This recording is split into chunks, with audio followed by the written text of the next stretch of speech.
Welcome to KL TV. శుక్రవారం అమ్మవారికి అర్చన చేయడం అత్యంత ప్రీతికరం. ప్రతి మంగళవారం అమ్మవారిని సేవించడం, పూజ చేయడం, అర్చన చేయడం, వ్రతం చేయడం కూడా విశేషం. అమ్మవారు కూడా చెబుతోంది.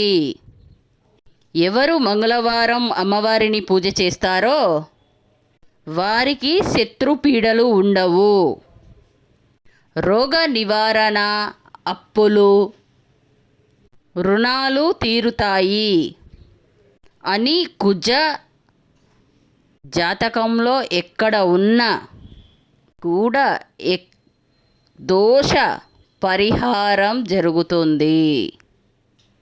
అమ్మవారికి అత్యంత ప్రీతికరమైన రోజు ఈ సోమవారం, మంగళవారం అని చెబుతారు.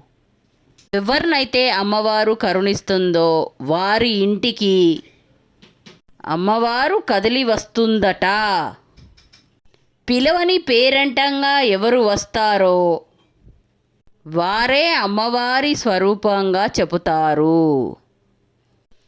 చెబుతారు. కృష్ణ చతుర్దశి, బహుళ చతుర్దశి ప్రతి మాసంలో అమావాస్య కంటే ముందు వచ్చే చతుర్దశి రోజున అమ్మవారిని స్తుతించడం వలన అమ్మవారి కృపకి పాత్రులు కావచ్చు. నవరాత్రి ద్వయం అంటే శరన్నవరాత్రులు, దసరా నవరాత్రులు, వసంత నవరాత్రులు, ఉగాది నుంచి శ్రీరామ నవమి వరకు చేసేది అమ్మవారికి అత్యంత ప్రీతికరమైన నవరాత్రులు.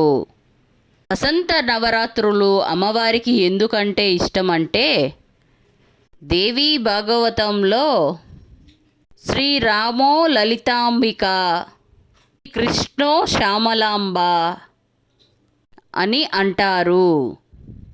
శ్రీరాముడు అంటే ఎవరో కాదు, శ్రీ లలితామాతనే, పరమేశ్వరే.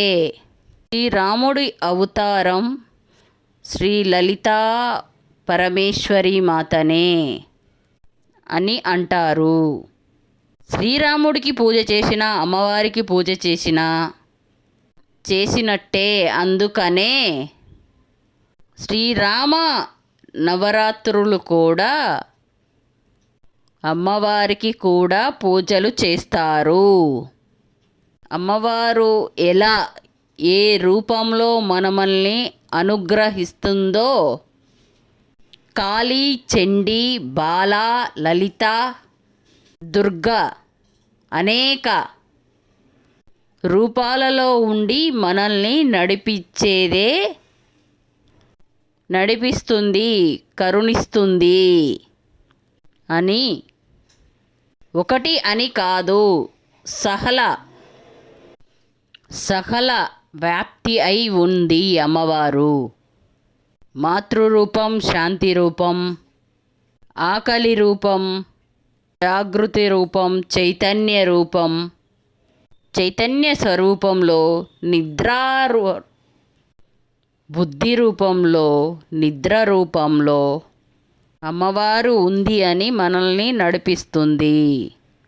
అమ్మవారిని ఏమి కోరుకోవాలి?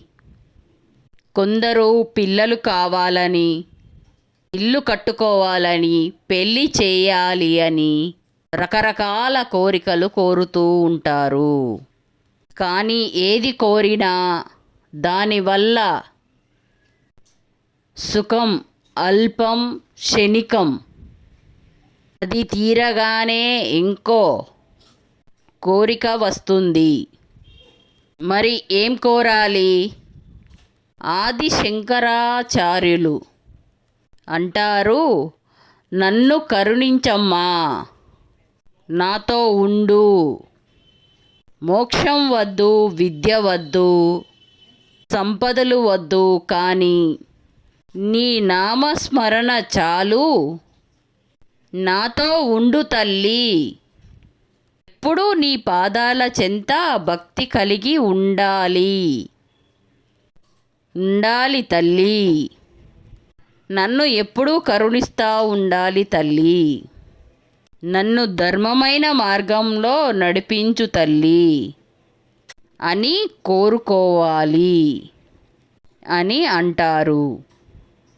ఇలా కోరుకుంటే అమ్మవారు ఎల్లప్పుడూ మనల్ని కరుణిస్తూ మనల్ని సన్మార్గంలో నడిపిస్తూ ఆత్మజ్ఞానం కానీ ప్రతిదీ ఏమేమి కావాలో, ఏ సమయంలో ఏమి కావాలో అది అందిస్తూ ఉంటుందని చెప్పడం జరిగింది. శ్రీమాత్రే నమః. జై గురుదత్త. ఓం నమః శివాయ. If you like this video, please like, share, subscribe. Thank you very much for watch this video.